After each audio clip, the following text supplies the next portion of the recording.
Hey guys, Ramsey here. Welcome to another video. Tonight we have a late night insight video on a very expensive niche fragrance from the Spirit of Dubai from the second collection, and this is called Abjar. Now, I have to say thank you first to my good friend Paolo, who very kindly sent me decants of these rare, hard to find fragrances or expensive fragrances that I just can't sort of, you can't own everything when you're just a channel and you're doing it on your own and you're unsponsored, right? And so people sending me little decants, even if they're just a mil or two, helps me be able to do these videos. Otherwise, I just would never be able to do so many videos like I do. So thank you, Paolo. I very much appreciate it. So first of all, Abjar, let me read you the blurb from the Spirit of Dubai website, and then we'll kind of get into what I get. So it says, immortalized in gold, Abjar, the legendary stallion, waits for his master, the warrior poet, Antar. Their tale will never be forgotten. Abjar brings back memories of an earlier time, a time when ancient fragrances made of amber, cedarwood, and labdanum filled the air, a time that reminds you of legendary adventures with nostalgic sense of leather, fresh wood, woody notes, tobacco, and Indian agar wood oil. So, 90 mils is $895. Steep. Very steep price to ask, in my opinion. However, I've done a lot of Spirit of Dubai reviews on the channel, mostly from the kindness of the community. Someone sent me an entire sample set. They want to remain anonymous, of the first collection. And from the second collection now, I've done Diwan, which was okay, Baz, which I really liked, Narjesi, which was an amazing first 30 minutes of the fragrance. If I could just respray Narjesi constantly, if you were just made of money and you could just respray Narjesi for the first 30 minutes, my God, that was a beautiful rose. And now we have Abjar, which Abjar is kind of like the updated version of Meydan, their leather fragrance. It was a horseshoe on Meydan. This is Abjar. The horse is on top, immortalized in gold, as they say. The bottles are beautiful. The packaging is beautiful. But obviously, when you're paying that sort of price, they're passing on those costs to the consumers. I promise they're not just giving you amazing packaging. You're paying for it in that $895. You can get these discounted. A couple $100 is what I would think is fair for this, but if you paid $300 or $400, that's obviously more fair than $900, $895. So you can get Spirit of Dubai fragrances discounted sometimes, but anyways, so let's talk about this because I think this is probably my favorite Spirit of Dubai fragrance so far. And the reason is, well, there's a lot of reasons, but let me tell you what I get to my nose. Well, let's read the note listing first, just for shits and giggles, because their note listing, it's kind of tough to give you a note listing and give you everything. I think they kind of do the Roja thing where they try to show you all of these notes and you think, wow, there's like 100 notes in this fragrance. It must be worth the $895 they're charging. So there's aldehydes, apple, bitter almond, clary sage, nutmeg, cardamom, cinnamon, clove, cypress, fruity notes, grapefruit, lavender, pepper, pine, saffron, styrax, artemisia, bergamot, and mint.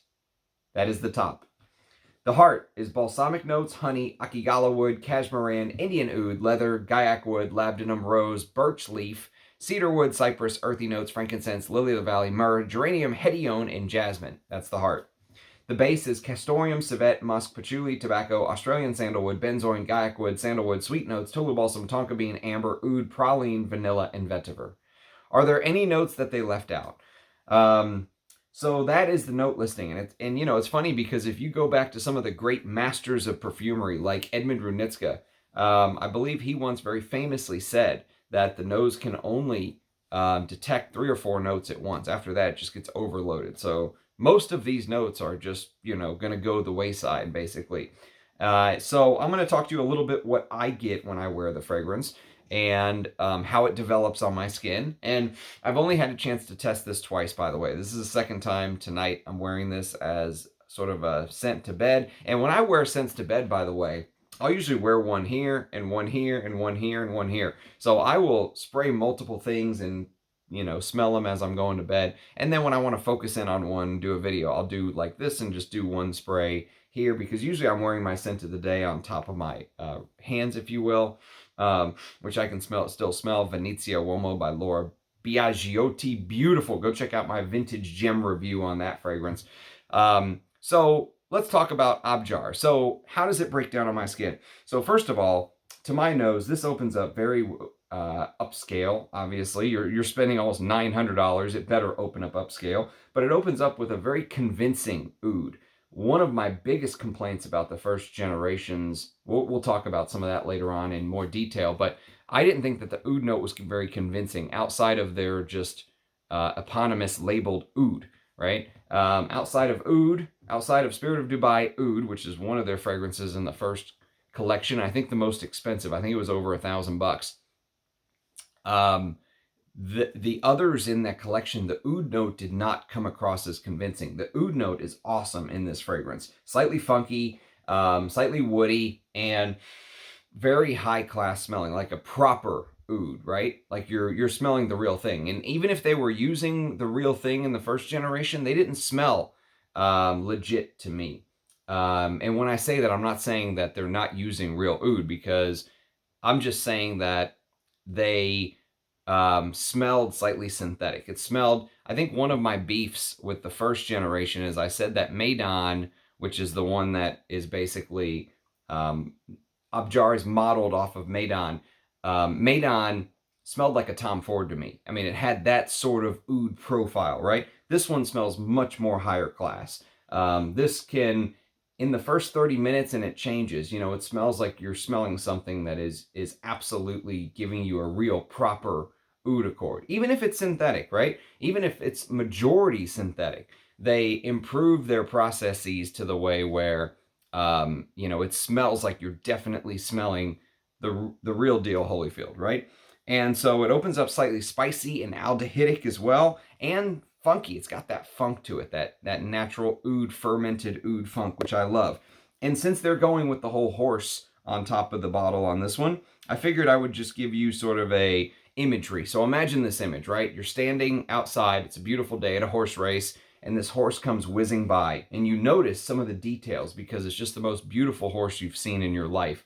It is, it's muscular, and it's large, and it's elegant, and every time it strides, you just think, wow, what a beautiful animal on God's earth, right? And as it goes striding by you, you realize that when it steps, it's slightly muddy, and you can see the imprint of the horseshoe, right, that goes into the mud. And so you can see the outline of the horse's footprint in the mud, and it just flings up dirt behind it because it's hauling ass. And almost as it passes you, almost like sometimes, you know, when events happen, your brain can slow them down or rewind them in your head, and you just, as this animal passes you, you get this unwashed animal-like smell, this horse that goes by. Even though it's elegant and the fur, you know, the tail looks brushed, the mane looks well taken care of, it's not matted, it is obviously well fed and groomed and trained, but as it goes flowing past, you just get this animalic funk that goes with the animal. It's an animal, right? And so it has that slightly unwashed bit to it as it goes by. And then behind that, you realize that you're not only smelling the animal, you're also smelling the jockey. So the jockey that's sitting up on top of the horse is wearing some sort of a traditional rose oud, right? There's like this rose oud, funky, fermented Indian fertilizer chip smell that comes behind it. And the oud accord is very well executed here. Very, very well executed. And so as the horse sort of trots past you, or flies past you, if you will, you see the imprint left in the mud. Smell the animalic side of the animal, smell the leathery saddle that's the jockey sitting on, and the raw power of the horse just really impresses you. It leaves like an imprint, just like the horse shoe leaves an imprint in the mud. This animal flying past you leaves this imprint in your brain, and the raw power of the horse. If you listen to the Spirit of Dubai marketing, as they say, it impresses you very much so. And if you don't believe me, if you've ever actually been in a situation, horses are majestic, very impressive creatures. If you've ever been, like for example, in New Orleans, the police use horses for crowd control. And it's funny because if you've ever seen two grown-ass men about to come to blows, ready to fight each other because they're drunk or had some sort of argument, and all of a sudden this police officer on a horse comes up, and the horse just comes right between the people who are arguing, and one guy gets just a face full of horse ass, The other guy gets a muscular shoulder right in front of him. And of course, you know, the horse is up here. The people are much shorter than the horse. And it's like argument instantly diffused. So these guys go from about to come to blows to that's it, it's over. The horse is here. I mean, they are impressive, majestic, powerful animals. And instantly it ends any debate about fighting anymore. But the notes here, I'll tell you what I get, because obviously that note listing, you can't just say, here's everything. That gives you no idea of what it smells like, right? So to my nose, I get a lot of this rose oud. And what ends up coming along with that funky fermented oud accord is amber, okay? So amber is kind of the next note in the list that really comes to my nose. And it mixes with the original sort of rose oud spicy bit that you get in the opening. You will get a little bit of the nutmeg and cardamom. I don't really get much of this bitter almond. Also the green notes in here, like the artemisia, the cypress, the pine, and maybe as like a slight hint here and there, but it's almost like, you know, like the horse whizzes past you and it's gone. It's almost like, was that a green? You know, it's that kind of thing. You're really smelling most of the funky oud and the rose and stuff like that. It is an oriental style fragrance as well. So you're going to get a lot of those ambery notes.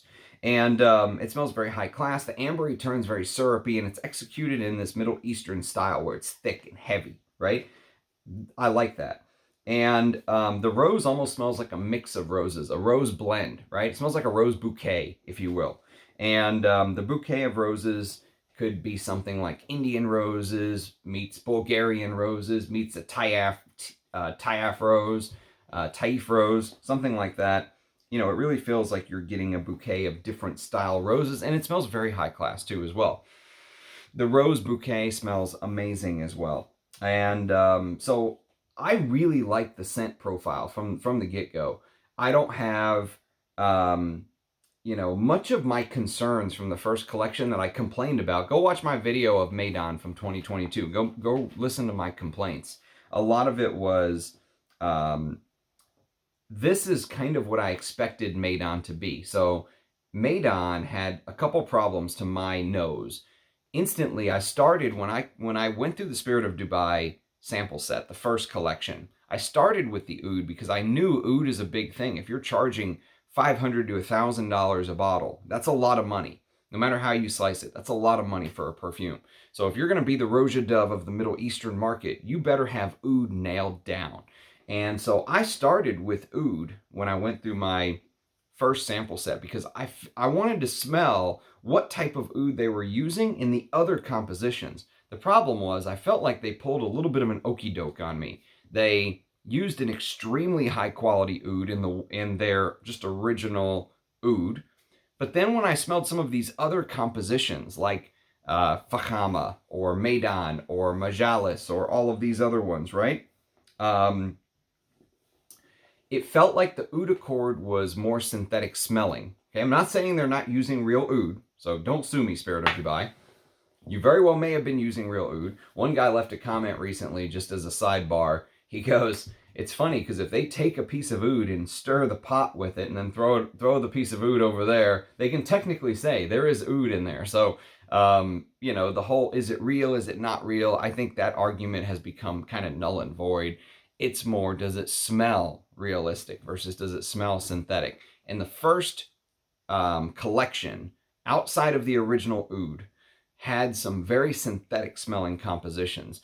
And also some compositions that felt like you smelt it before. You know, you could add some of the Nishane Middle Eastern lines or Roja Middle Eastern lines or Tom Ford Middle Eastern, you know, type fragrances, or these higher end niche brands that have, everyone has a Middle Eastern line nowadays. Bulgaria's Le Gem line, Louis Vuitton's line, same perfumer, Jacques Cavalier for both.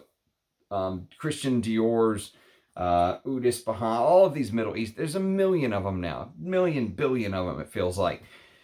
And so if you're Spirit of Dubai, you better have that oud accord nailed down, and I really did not feel like they did. I think that was part of the problem with the first collection. The second collection, now that I'm smelling more of these, like I mentioned, I have a video on Diwan, Baz, Narjesi, and now Abjar. And I feel like they've corrected that wrong. I really feel like this collection to me smells like you're smelling a proper Middle Eastern oud, executed well.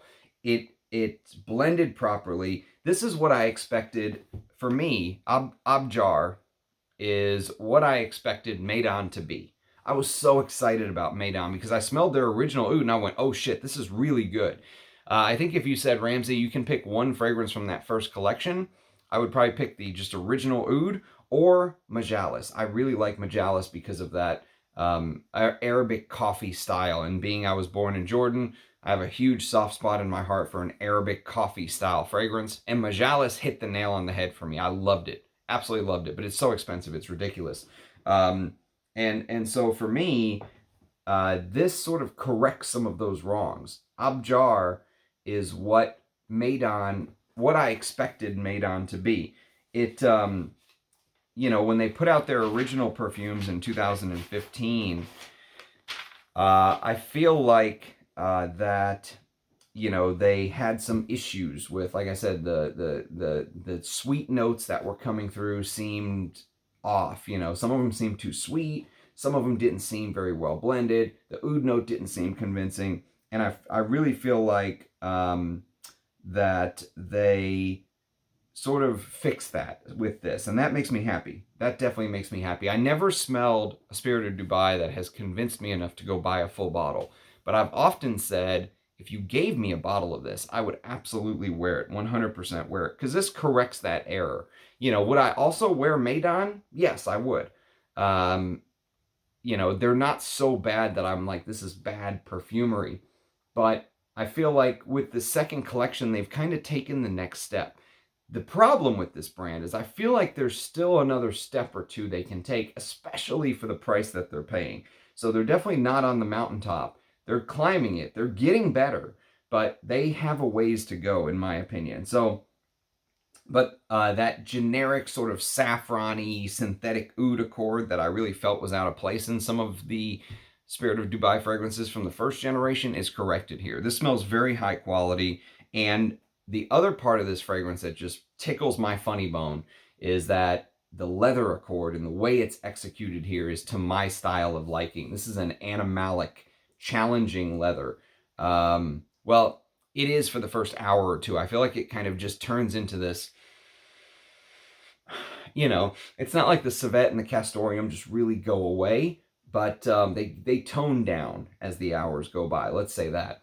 And so the first couple hours are the most intense. And I really like that the animalic side of the leather note was focused on. That makes me very happy as a lover of, having the Russian Atom illness where we always want more castoreum, more civet, more oud, more ambergris, all this good stuff. This scratches that itch for me because outside of the rose oud, like I talked about in the beginning, and, the other notes that I really highlighted, the next couple notes out of the crazy note listing that I'll kind of pick out are civet and castoreum.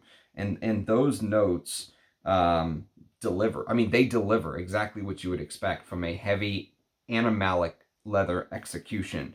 I love the way that they executed the animalic civet and castoreum with the sort of fermented Indian oud style, rose oud combo in the top, aldehydic in nature. And finally, one of the last couple notes that I'll pluck out of here is this very distinguished, tobacco note. Very distinguished. And I say that with a purpose because this tobacco note sort of makes an appearance, and it reminds me of a very fine tobacco, very dry, fine tobacco.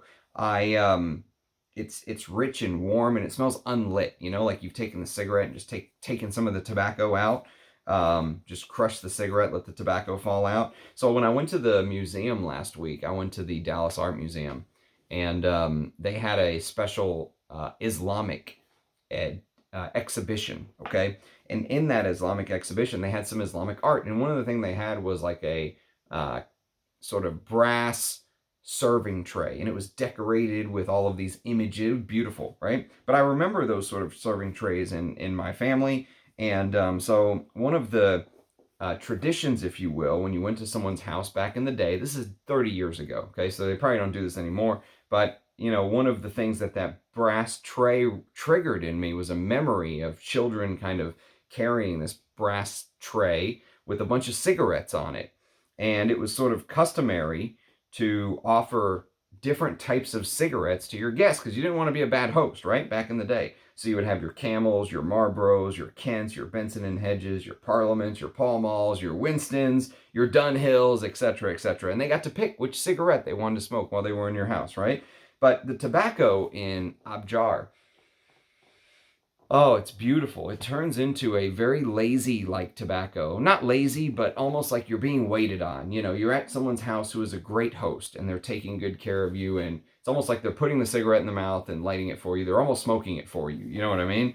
There is a bit of that sort of just laid back. You're amongst friends. There's good conversation. Everyone's having a good time, and your hosts are very detail oriented. They're making sure your glass is never empty. They're making sure that, you know, you always have your cigarette or whatever. This is the reminder from back in the day, okay?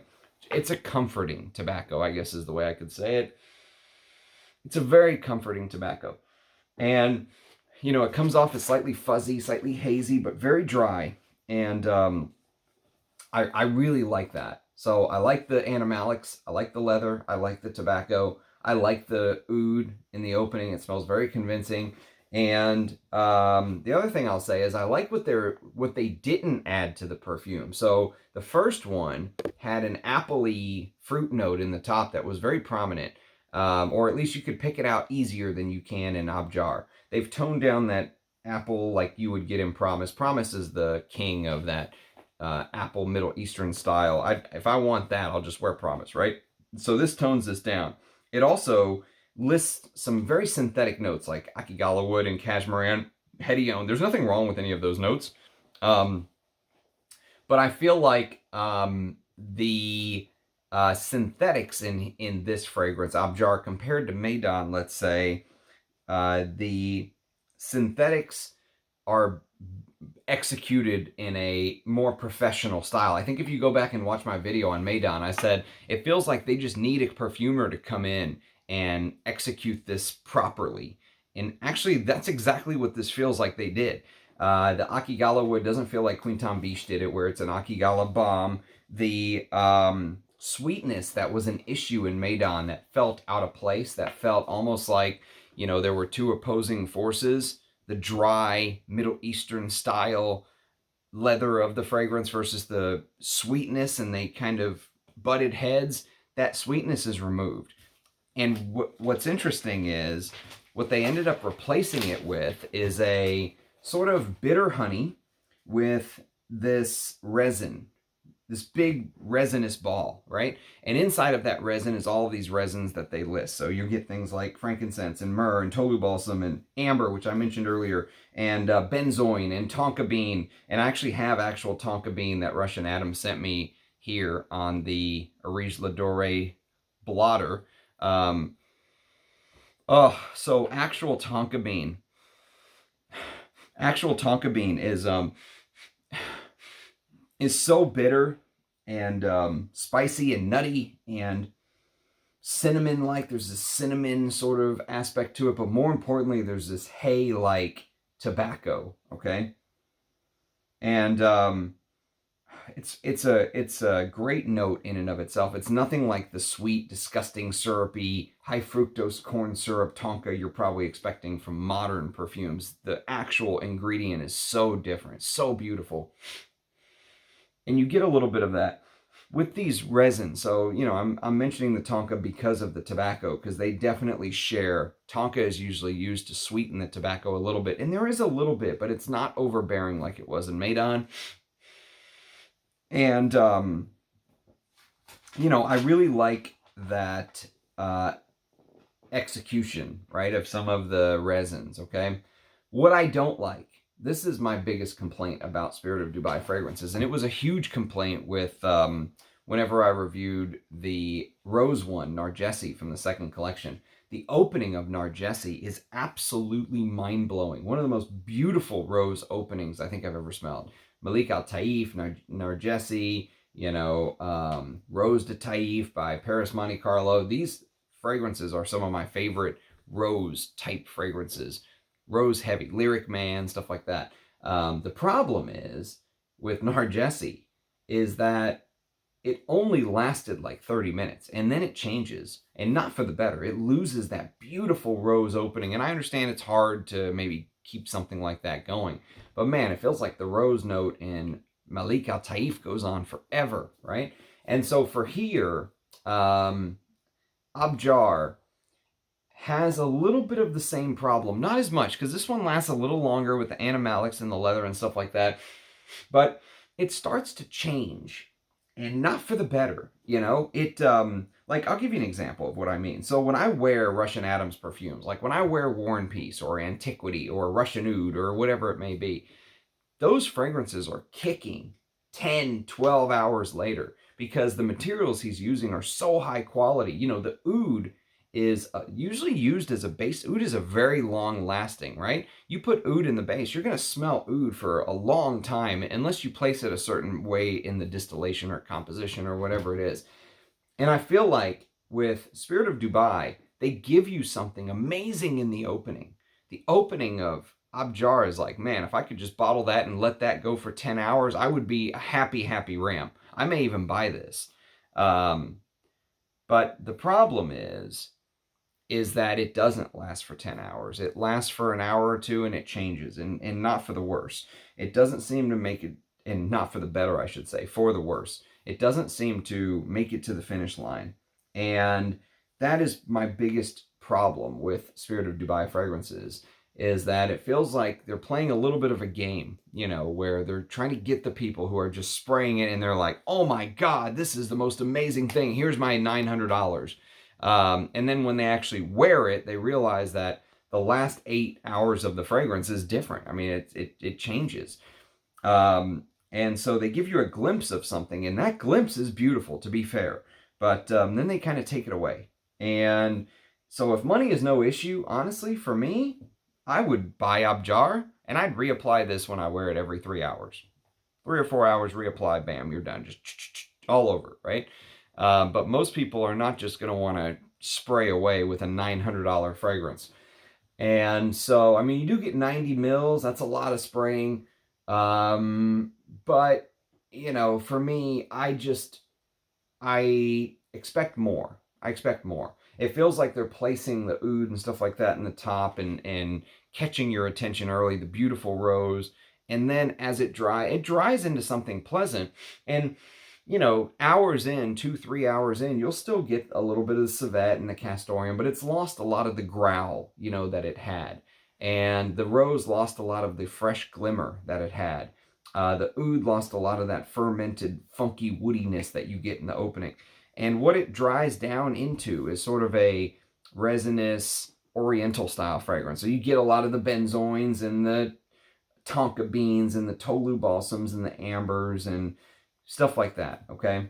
The woods, a little bit of Australian sandalwood, gaiac wood, stuff like that. Patchouli, definitely patchouli. And so it just dries into something that's less exciting. Let's put it that way. So that's actually my beef with a lot of the Spirit of Dubai fragrances.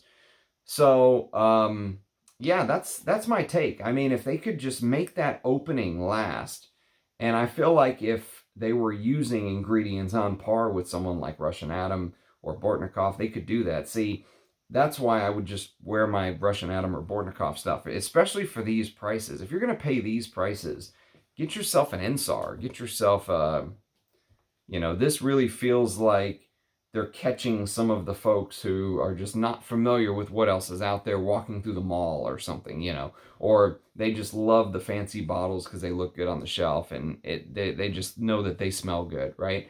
They don't really care about how it breaks down hour to hour. They're not that into fragrances. Because I really feel like if you were really into perfume, you would go to the Russian Adams or the NSARs for this type of creation.